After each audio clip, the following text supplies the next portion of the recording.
Saiu o edital do concurso do IBGE, meu amigo. Esse é só o primeiro, ainda vai ter mais 2 editais do IBGE esse ano. E esse primeiro ele tem 8.238 vagas para agente censitário administrativo, agente operacional regional, agente censitário regional, agente censitário de informática e agente censitário supervisor. Eu trabalhei no IBGE durante 7 anos, eu vi essa galera de perto e eu vou falar para você tudo sobre esse concurso para você saber exatamente qual é a prova que você vai fazer, o que você tem que estudar, que dia vai ser a prova, como é que você faz para estudar. Então assiste esse vídeo até o final, porque qualquer dúvida que você tenha sobre esse concurso vai ser resolvida aqui agora. Vamos lá. Já vamos atacar direto o edital aqui, ó, na parte em que ele fala do número de vagas. Olha aqui, ó. A distribuição de vagas para agente censitário administrativo, agente censitário de informática, agente operacional regional, agente censitário regional e agente censitário supervisor.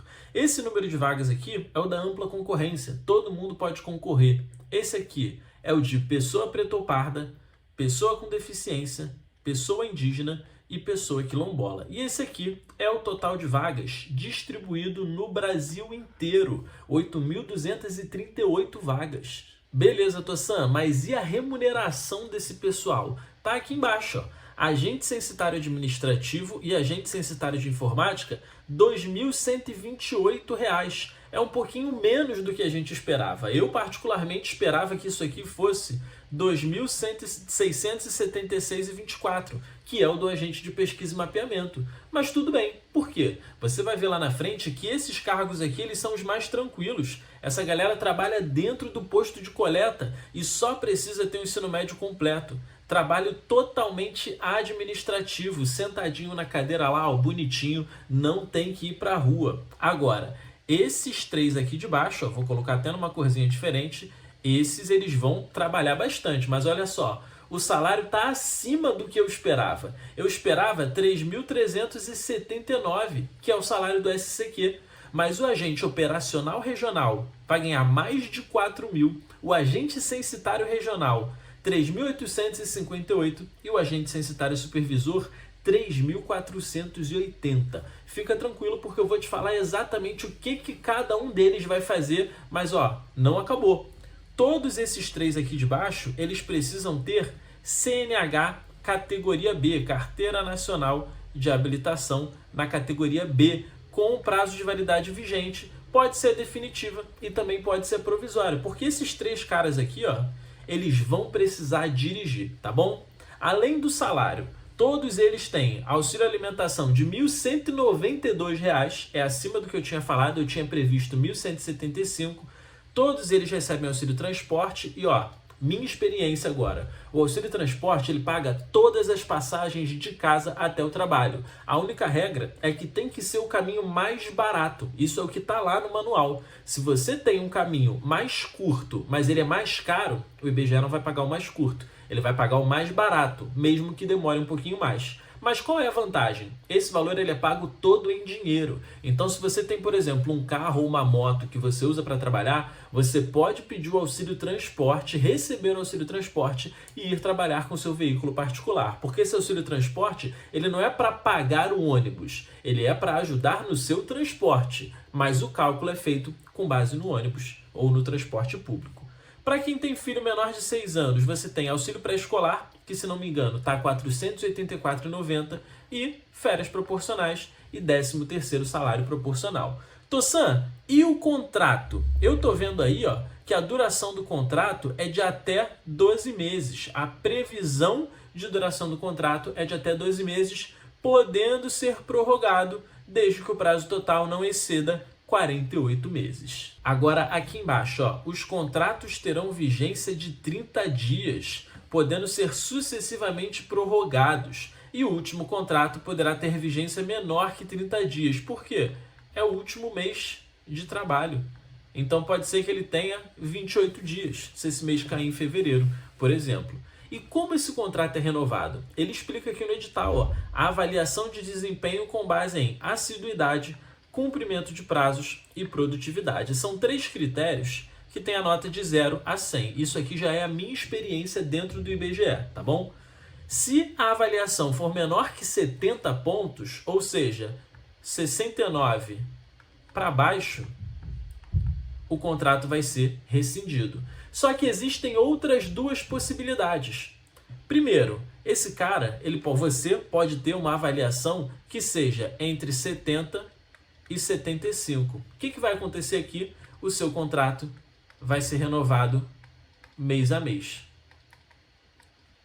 E se você tiver uma avaliação de 76 ou mais, o seu contrato ele é renovado de 3 em 3 meses. Por que isso? Porque o IBGE entende que se você é uma pessoa que tem 76 ou mais, ele não precisa ficar te avaliando todo mês. Essa avaliação vai acontecer a cada 3 meses. Agora, se você está ali na berlinda, se você está meio barro, meio tijolo e ficou entre 70 e 75, essa avaliação vai ser mês a mês. O que eu vi enquanto eu estava no IBGE? Já faz muito tempo, eu falo disso com tranquilidade. Não é todo mundo que faz isso, mas eu vi isso acontecer lá dentro. O chefe da agência, ele avaliava a pessoa que estava ali abaixo dele sempre com uma nota ali que era entre 70 e 75. Por quê? Porque se esse cara escorregasse no mês seguinte, ele podia rescindir o contrato no mês seguinte. Mas quem era o chefe que fazia isso? O chefe que não confiava no trabalho da equipe. Então tem uma lógica aí. Produtividade, cumprimento de prazo, assiduidade, eu não sei como ele avaliava isso. Mas essas pessoas avaliavam sempre entre 70 e 75 para renovar o contrato mês a mês. A maioria das pessoas, entretanto, sempre avaliou ali de 76 para cima. Por quê? Porque é muito difícil, cara, você ter, assiduidade. Se você vai trabalhar todos os dias, a tua assiduidade ela é 100. Cumprimento de prazos. Se você não é um cara que atrasa, cumprimento de prazos é 100 também. E a produtividade? Aí é que o cara pode deixar a desejar. A produtividade, se for muito baixa, ela pode jogar a tua nota lá para baixo. Mas sendo bem sincero, isso é difícil. A gente sabe que o trabalho de coleta, o trabalho de ir na rua é difícil. Então não tem por que ficar punindo o cara. Aí você tem que chamar outra pessoa, treinar outra pessoa. Então a maioria dos casos vai cair aqui, 76 ou mais e o contrato renovado de 3 em 3 meses. Maravilha, Tossan, gostei. Mas eu quero saber o que cada um desses faz e onde são as vagas para eu poder entender para onde que eu vou concorrer. E eu vou te explicar isso aqui agora. Vamos lá, As atribuições das funções, elas estão aqui na página 3 do PDF. Só que isso aqui tem muita coisa. Então o que eu fiz? Eu preparei um quadrinho usando inteligência artificial que eu vou colocar aqui na tela agora para te explicar melhor o que cada um deles faz e como funciona a hierarquia entre eles. Vamos lá. Esse cara aqui de cima é o agente operacional regional. Ele é quem manda no posto. No posto de coleta inteiro, ele é o cara. Então, lembra que esse cara aqui, ele precisa ter CNH, esse cara aqui, ele precisa ter CNH e esse cara aqui, ele precisa ter CNH. Esses caras aqui, eles trabalham sempre em uma área. O posto de coleta, o lugar onde funciona o IBGE, ele é um pontinho aqui, dentro da tua cidade, e aí pode ser que ele abranja 1, 2, 3, 4 cidades. Então o sujeito, ele fica trabalhando aqui, mas ele sai para resolver pepino em todas essas outras cidades aqui. Então esse cara aqui, o agente operacional regional, ele é o cabeça aqui, do posto de coleta. Ele fica bem aqui, Ele está ali controlando os agentes censitários regionais, os agentes censitários administrativos e os agentes censitários de informática. Agora vamos passar primeiro para esses caras aqui, que são os caras que vão fazer o trabalho interno. Agente censitário administrativo e agente censitário de informática. Agente censitário administrativo é o cara da papelada. É ele que vai ficar recebendo documento, repassando documento, cadastrando gente no sistema, esse tipo de coisa. Manda e-mail, recebe e-mail. Só dentro do escritório. Por isso o salário dele é um pouco mais baixo. A gente também tem em cada posto de coleta um agente censitário de informática. Esse aqui é um amigo do TI. Ele é o cara que vai ficar consertando o computador, vendo se a rede está funcionando direitinho, deu problema de internet. É ele que conserta, é ele que resolve. E por isso o salário dele também é menor, porque esses caras aqui, eles são internos. Eles não vão para a rua. Esse cara aqui de cima, o agente operacional regional, na teoria, ele também é interno, mas ele precisa de CNH. Então, pela minha experiência no IBGE, o que acontece? Esse cara aqui, ele é interno. Lá no outro vídeo do IBGE, eu falei sobre o agente censitário regional. Como ele tem censitário no nome, esse cara aqui, ele é externo. Ele é responsável pelos supervisores e os supervisores são responsáveis pelos recenseadores. Então, dentro da lógica do IBGE, cada posto tem, eu vou colocar aqui de verde, ó, agente operacional regional, 1 em cada posto. Agente censitário de informática, 1 em cada posto. Agente censitário administrativo, 1 em cada posto. Agente censitário regional, 1 em cada posto. Agora, agente censitário supervisor e recenseador, a gente vai ter vários por posto.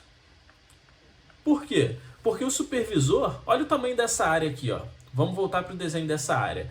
Essa cidade aqui, ó, ela é dividida em vários setores. Essa outra cidade também, ela é dividida em vários setores. Essa outra aqui também, vários setores. Essa outra aqui, vários setores. Essa aqui também, vários setores. E por aí vai. O agente operacional regional e o agente censitário regional, eles estão aqui, ó, nesse miolo, mas eles são responsáveis, deixa eu pegar o marca-texto agora, eles são responsáveis por tudo isso, por toda essa área. O agente operacional regional e o agente censitário regional. Agora, o supervisor, cara, vamos supor que você tem aqui, ó, 4 setores. Nessa agência aqui, nesse posto, por exemplo, você vai ter o supervisor rosa e o supervisor verde. Aí o supervisor rosa, ele vai ficar com essa área e essa área. E o supervisor verde, ele vai ficar com essa área e com essa área. E os recenseadores? Os recenseadores são esses pontinhos pretos aqui, ó. Então aqui eu vou ter alguns recenseadores, aqui também alguns recenseadores, aqui também alguns e aqui também alguns. Cada um dos supervisores fica responsável pelos recenseadores que trabalham na sua área. Então olha só qual é a estrutura toda. Agora eu acho que você vai conseguir entender bem. Esse cara aqui, ó, o agente operacional regional, ele manda em todo mundo do posto. O agente censitário administrativo, ele não manda em ninguém. O agente censitário de informática também não manda em ninguém. Eles obedecem o que o agente operacional regional precisa. O agente operacional regional também manda no agente censitário regional. É ele que faz o elo entre o chefe do posto e a equipe de coleta do posto, a equipe que está na rua fazendo pesquisa. Então esse cara aqui, o agente censitário regional, ele é muito rua. Muito, ele vai muito para a rua. O supervisor nem se fala, né? O trabalho dele é na rua e ele vai fazer um pouco da supervisão no computador também, olhando as informações no sistema. O recenseador, ele nem pega no computador, ele é só rua.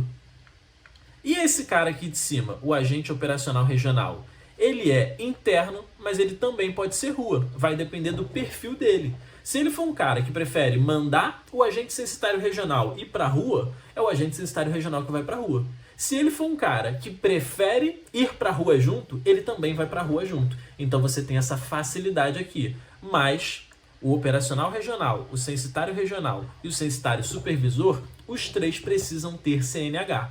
O maior salário é o que tem mais trabalho, né? Essa é uma medida. Você vê pelo salário de cada um qual é a quantidade de trabalho que cada um vai ter, ó. Administrativo e informática, saláriozinho pequeno porque o trabalho é menor, a responsabilidade é menor. Operacional regional, maior salário porque tem maior responsabilidade. Censitário regional, intermediário. Censitário supervisor, um pouquinho menor. E o recenseador, ele ganha de acordo com a produtividade dele. Lembrando que esse edital, ele não fala do recenseador. A gente ainda vai saber qual é exatamente o salário do recenseador e o que precisa. Esse edital só fala dos agentes censitários. Beleza, ó. Terminamos a explicação sobre o que cada um deles faz. É essa explicação que está aqui dentro do edital que eu peguei e resumi para você de acordo com a experiência. E os requisitos são os mesmos. Ter 18 anos e ter ensino médio no momento em que for contratado. Isso para todos eles, tá bom? Tem que estar em dia com o título de eleitor. Se você não votou, você pode pagar a multa. E se você já fez 18 anos, você tem que ter se alistado. Não precisa ter servido, mas tem que ter se alistado. E para aqueles 3 cargos que eu falei, agente operacional regional, agente censitário regional e agente censitário supervisor, você precisa ter CNH. Agente censitário administrativo e agente censitário de informática não precisa, porque só trabalho interno, mas o salário é menor. Beleza, Tossan, mas o que vai cair nessa prova? Eu vou te mostrar aqui agora, na página 19 do edital. Vamos dar uma olhada? A página 19, ela fala pra gente quais são as matérias e qual é o número de questões para cada matéria. Ó. E perceba, todos esses aqui, ó, língua portuguesa, deixa eu pegar a caneta vermelha, língua portuguesa, raciocínio lógico e noções de administração estão na minha apostila de agente censitário. O link está aqui na descrição desse vídeo. Daqui a pouco eu vou falar mais sobre essa apostila. Língua portuguesa, raciocínio lógico, informática. Língua portuguesa, raciocínio lógico, administração e situações gerenciais, informática. Língua portuguesa, raciocínio lógico, administração e situações gerenciais. E conhecimentos técnicos, esse aqui é especial, eu vou falar só sobre ele daqui a pouquinho, ó. Conhecimentos técnicos, aqui, pronto. E para agente censitário supervisor, língua portuguesa, raciocínio lógico, noções de administração e situações gerenciais e também os conhecimentos técnicos. Vamos lá, uma coisa de cada vez. Primeiro, todas essas matérias aqui, elas já estão na apostila que eu preparei para você e que eu já estou te falando dela desde lá atrás. Eu preparei uma apostila com todas as matérias que eu achei que pudessem cair nesse concurso e todas essas aqui estão lá dentro.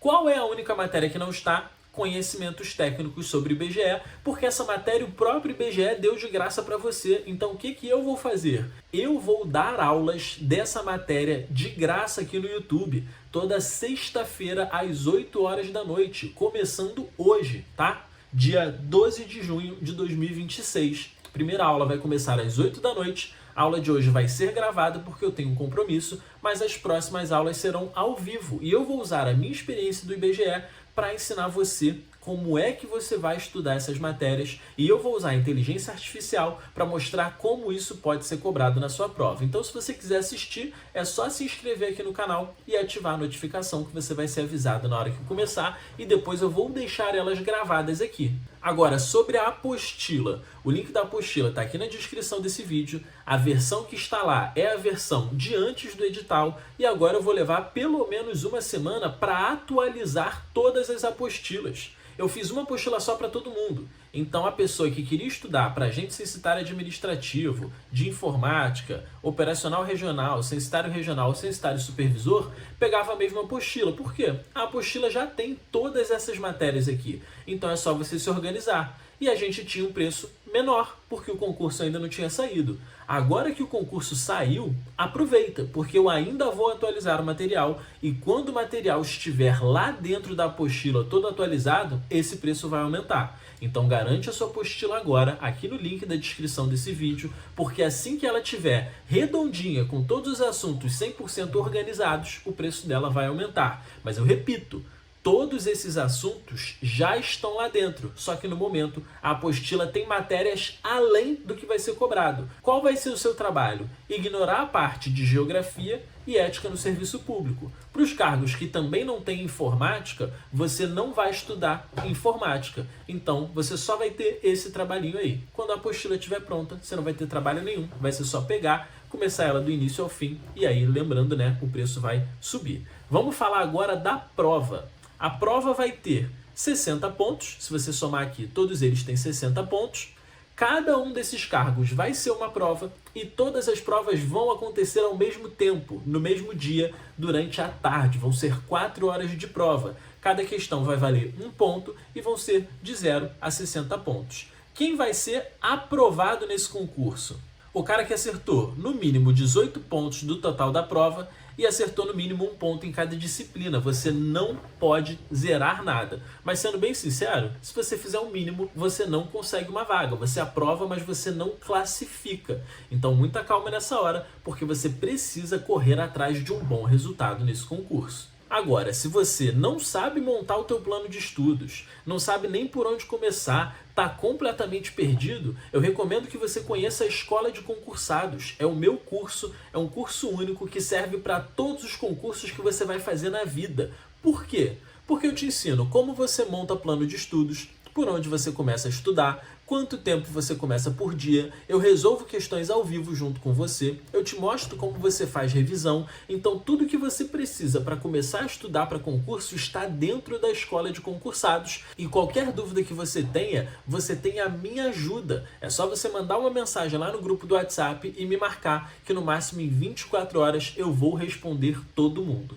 Agora presta atenção, o preço da Escola de Concursados nesse momento, agora, ó, são 12h32 na hora que eu estou gravando esse vídeo do dia 12 de junho. Existe o plano mensal de R$ 49,90 e o plano anual de R$ 249,90. Você tem acesso a todos os conteúdos, tudo é a mesma coisa, só que o mensal você pode cancelar quando você quiser, você renova todo mês, e o anual você paga um ano inteiro de uma vez só. Eu já estou avisando isso há um tempo e agora eu estou reforçando.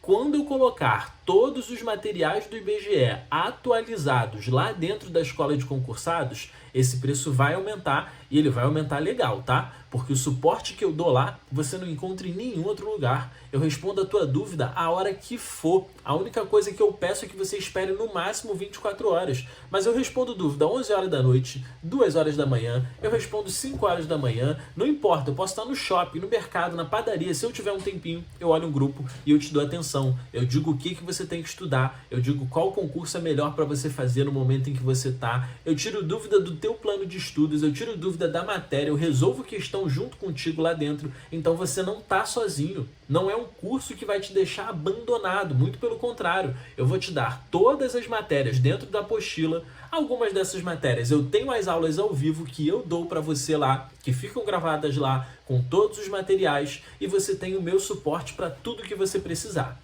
Qualquer dúvida, cara, entra aqui no link da descrição desse vídeo, eu também vou deixar o link no primeiro comentário e você vai poder ver exatamente o que eu entrego para você lá dentro.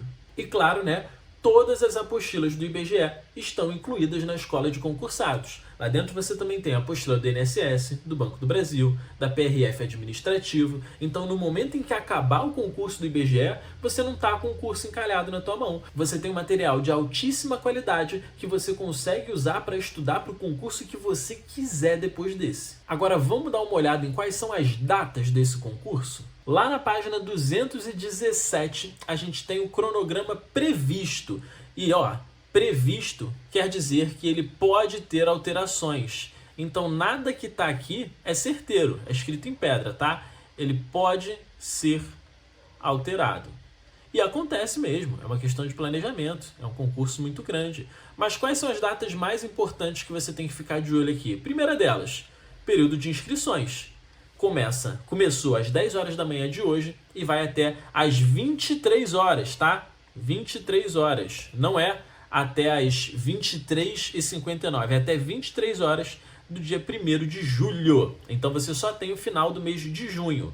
Você pode pedir a isenção do valor da inscrição até o dia 1º de junho também, enviar os documentos para a isenção da inscrição e você pode pagar a inscrição do concurso até o dia 2 de julho de 2026. Se não me engano, está R$ 53,00 ou R$ 57,00. Aí beleza, esse resultado da isenção vai ser divulgado no dia 8 e você tem um períodozinho para recorrer se você quiser. O resultado definitivo da isenção do valor da inscrição vai sair no dia 15 de julho e aí você tem o próprio dia 15 de julho, perdão, e aí você tem os dias 15 de julho e 16 de julho para fazer o pagamento dessa data de inscrição. E no dia 5/8 vai sair o resultado de todas as inscrições, todo mundo que se inscreveu. Então, cara, pelo amor de Deus, se inscreve agora e na hora que você se inscrever, você paga a bendita taxa, porque se você não fizer isso, você vai acabar esquecendo. Inscrição feita. Quando que você vai saber qual é o lugar da sua prova, onde você vai fazer a prova e todas as informações? Aqui, ó, dia 26/8 de 2026. Vai sair o cartão de confirmação de inscrição. É ele que fala para você qual é o seu local de prova e que horas você tem que chegar. Quantitativo de inscritos. Cara, tanto faz. Sinceramente, nem olha isso aqui, porque isso não faz a menor diferença. Você vai ter que estudar do mesmo jeito. E a divulgação da convocação, né? Dia 18/9/2026, é simplesmente para falar, ó, a prova objetiva vai acontecer, tá? Mas o que vale é isso aqui, ó. É o teu cartão de confirmação de inscrição. A partir do momento em que isso aqui sair, você já está sabendo qual é o lugar da prova. Na verdade, parece que esse concurso está um pouquinho diferente, porque olha aqui, ó, divulgação do cartão de convocação para a realização da prova objetiva. Então pode ser que aconteça o quê?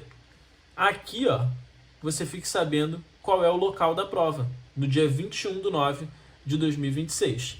E a prova vai ser realizada, normalmente, no dia 27/9/2026. Com certeza, isso aqui é um domingo, né? Data da prova. E aí depois você tem todos os períodos do concurso, normalmente, né? O gabarito preliminar sai no dia 28/9.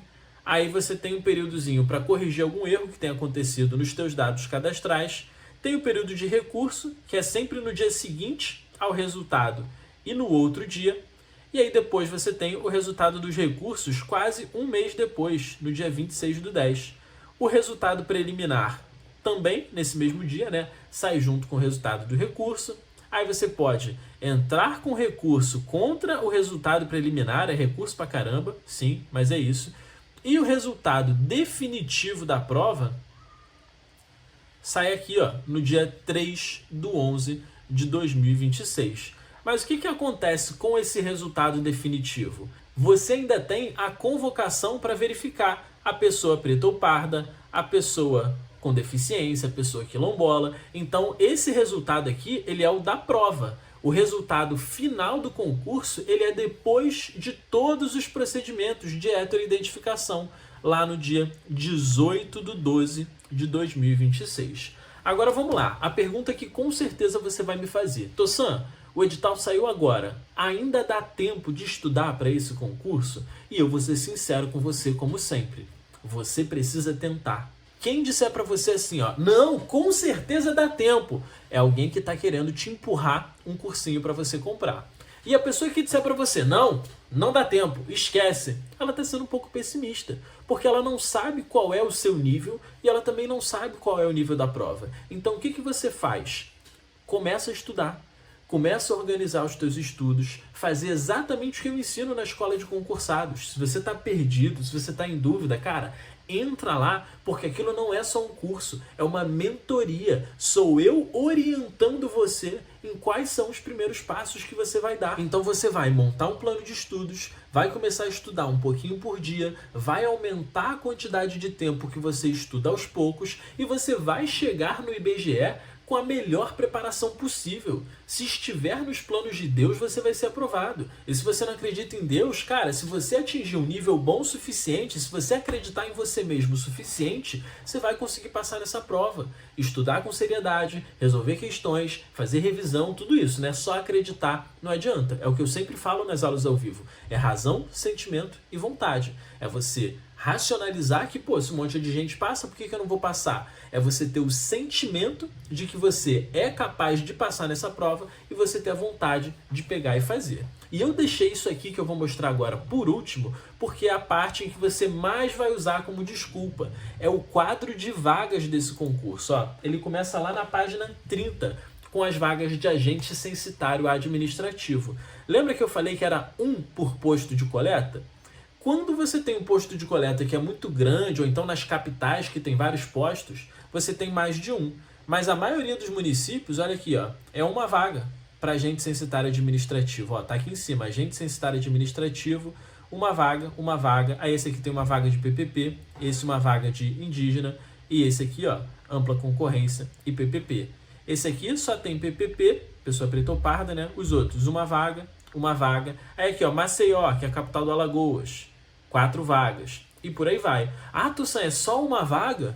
Meu parceiro, quantos CPFs você tem? Você precisa de mais o quê para conseguir passar nesse concurso? Porque enquanto você está aí reclamando que só tem uma vaga, tem alguém que já começou a estudar e que está assim, ó, não, beleza, eu vou. Ou então tem alguém que vai começar agora e já está assim, ó, essa vaga é minha, acabou, e vai se dedicar e vai buscar essa vaga. Porque pensa assim, você que é do Acre e mora em Tarauacá, quantas pessoas estão pensando em fazer esse concurso? Não é tanta gente assim na tua cidade que está de olho num concurso temporário do IBGE, pelo amor de Deus, né? Então, ó, na página 30 você tem as vagas de agente censitário administrativo.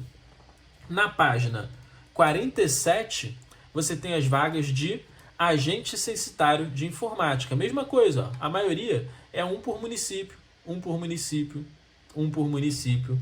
Na página 64 você tem as vagas de agente operacional regional. É o cara que precisa de CNH. E olha aqui, ó. Aqui você tem o município sede, que é onde ele vai ficar, e a jurisdição. Lembra que eu falei que ele fica aqui, ó, em várias cidadezinhas em volta? O cara tá em Acrelândia, mas ele vai para Acrelândia e Plácido de Castro. O cara tá em Cruzeiro do Sul, mas ele vai para Cruzeiro do Sul, Marechal Thaumaturgo, Porto Walter. E por aí vai. Agente operacional regional, ele é assim, ele fica lotado em um lugar. Esse aqui é o lugar onde fica o posto de coleta. Perdão, esse aqui é o lugar onde fica o posto de coleta e essa aqui é a área em que esse posto trabalha, a área que esse posto atende, né? Aquele desenho lá que eu fiz no começo do vídeo. Isso aqui para agente operacional regional. Para agente censitário regional, as vagas começam na página 114 do edital. E aí, da mesma forma, você tem aqui, ó, pode ver que é a mesma jurisdição. Acrelândia e Plácido de Castro. Cruzeiro do Sul, Marechal Thaumaturgo e Porto Walter. Por quê? Porque esses aqui, ó, o município sede é onde fica o posto de coleta. E a jurisdição do posto é justamente isso, né? É a área em que o posto atua. Todos aqueles pequenos municípios em volta. Quando você está na capital, ele pega normalmente a capital e a região metropolitana. E por último, as vagas de agente censitário supervisor começam na página 165. E aí você tem uma quantidade maiorzinha de vagas. Olha aqui, ó. Agente censitário supervisor, Acrelândia tem 1, mas Cruzeiro do Sul já tem 2. Por quê? Acrelândia pega só 2 municípios. Mas Cruzeiro do Sul, que pega 3 municípios, 2 supervisores é pouca coisa. Na verdade, aqui, ó, são 3 supervisores ao todo. Por quê? São 3 municípios, um para cada um. Marechal Thaumaturgo, tá repetido? Ah, sim, não, ó. Olha aqui. No município de Cruzeiro do Sul, você tem todas essas áreas. No município de Marechal Thaumaturgo, você tem essas áreas também. Mas ele é um supervisor que vai ficar lotado aqui, ó, em Marechal Thaumaturgo. Lembra que eu falei?